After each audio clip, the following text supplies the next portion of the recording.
Today, we are going to take you through a story of the decades. Yet, this isn't just any story. It's an evolution of the social aspects of primary school throughout the decades. So let's meet our participants. Our three participants all attended primary school through a different decade. Helen in the 1960s, Matt in the 1980s, and Ella in the 2010s.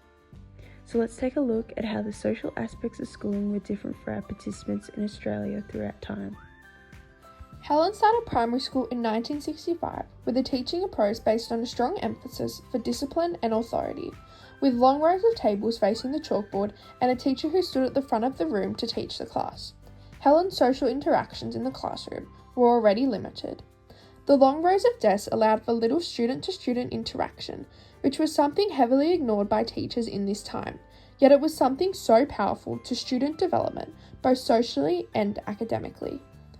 Helen's classroom setup mirrored broader post-war educational philosophies that prioritised discipline and order over creativity or interaction. These levels of poor interaction and discipline were key social aspects of Helen's primary school experience in the 1960s. Disciplinary actions in the 1960s limited students' rights to be treated with dignity, as Helen reports that students who misbehave will be hit on the knuckles with a cane up to 6 times. Students in this decade were also seen to have social expectations bestowed upon them based on their gender. As Helen reports, boys were expected to excel in sport, whilst girls were praised for being quiet and compliant, excelling in subjects such as English. These social aspects of interaction and discipline were something in classrooms which limited students' ability to thrive. Helen's learning environment is one which would be seen to shape students' social experiences in a negative light, in not allowing students the opportunity to reach their success no matter what they wish to do. Matt began primary school in 1981 and continued through to 1988. Throughout the 1980s, significant lifestyle and social changes were present, such as an advocacy for women's rights, Indigenous rights, and an insight into environmental awareness. This influenced the social environment in schooling throughout this time.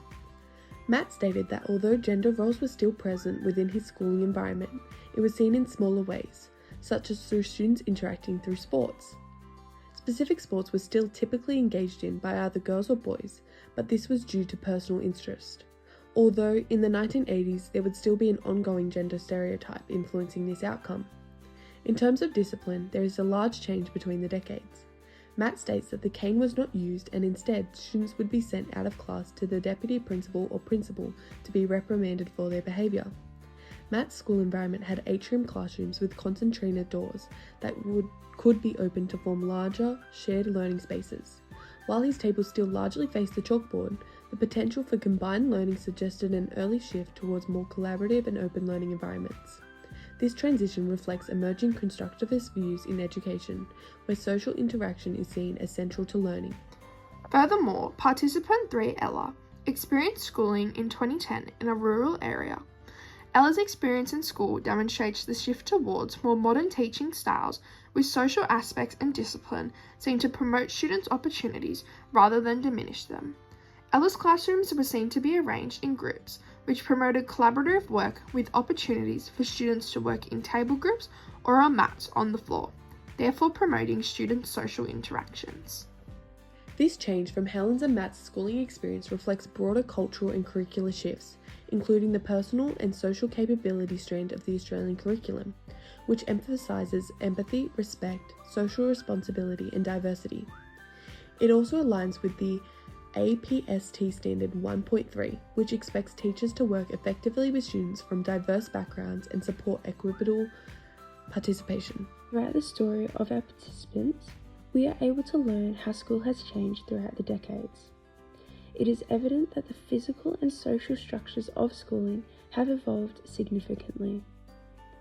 Classrooms have transitioned from rigid, teacher-dominated spaces to flexible, student-centered environments.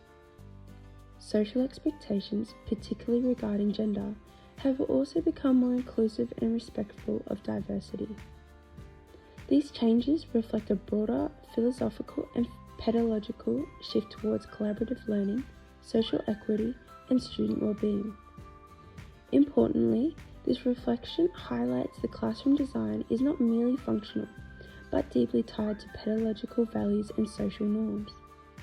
As such, it reinforces the need for educators to remain critically aware of how learning environments shape students' opportunities for interaction, inclusion, and academic success, an imperative aligned with both the quality teaching model and the Australian professional standards for teaching.